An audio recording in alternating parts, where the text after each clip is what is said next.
Ndakeka mwese muzi ko hashize iminsi dukorana ibiganiro ubwanjye ku giti cyanjye maze iminsi nkora ibiganiro n'abanyamakuru batandukanye hirya no hino mu ntara.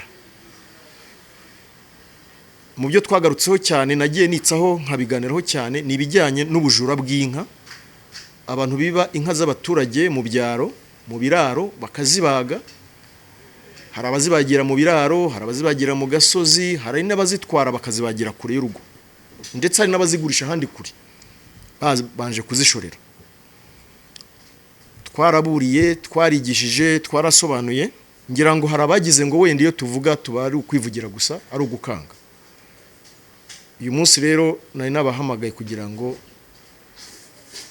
tubereke bamwe mu bantu bakurikiranweho kugira uruhare mu bujura bw'inka mu bice bitandukanye by'igihugu, cyane cyane mu turere twa Rulindo, Gasabo, Gakenke, Bugesera, Gicumbi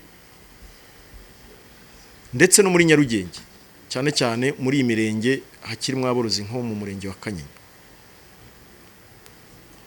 So twabatumiye kugira ngo mumenyeshe abanyarwanda ariko no kumenyesha ababakurikira kugira ngo batazagira ngo iyo tuvuga ari amagambo gusa, ariko binatanga n'isomo kugira ngo n'undi wese ubikinisha cyangwa ubikeka ko yabikora bitazamugwa amahoro. Nubwo iki cyaha cyangwa ubujura bw'inka bumaze iminsi, ariko operasiyo yo gufata aba bantu twayitangiye mu kwezi kwa 9, kubakurikirana, kwegeranya amakuru.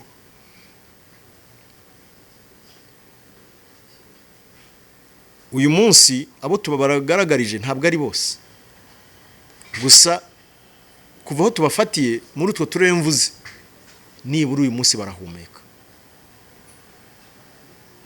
Mwagiye mwumva abaturage benshi namwe mukoresheje imbuga nkoranyambaga zanyu cyangwa iz'ibigo mukorera cyangwa n'iz'abandi bantu batabaza inzego z'umutekano, batabaza inzego z'ubuyobozi ko amatungo yabo abantu bayabamazeho. Bamwe mwagiye mugaragaza n'amafoto atandukanye y'inka zagiye zibagirwa mu gasozi.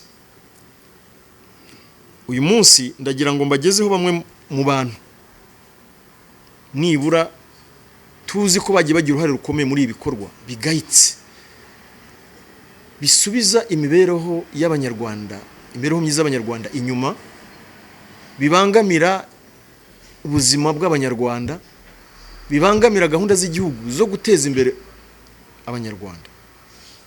Itungo iryo ari ryose urifite riguha ifumbire, riguha amafaranga, rizamura imibereho y'umuntu. Umuntu ruza akihisha ijoro akaryiba akaritwara, mu by'ukuri ntabwo tumufata nk'umuntu wibye ikaramu, ntabwo dufata nk'umuntu wibye telefone, ntabwo tumufata nk'umuntu wibye televiziyo y'imodoka, nubwo byose ari ibyaha. Icyaha kiba ari Kigali.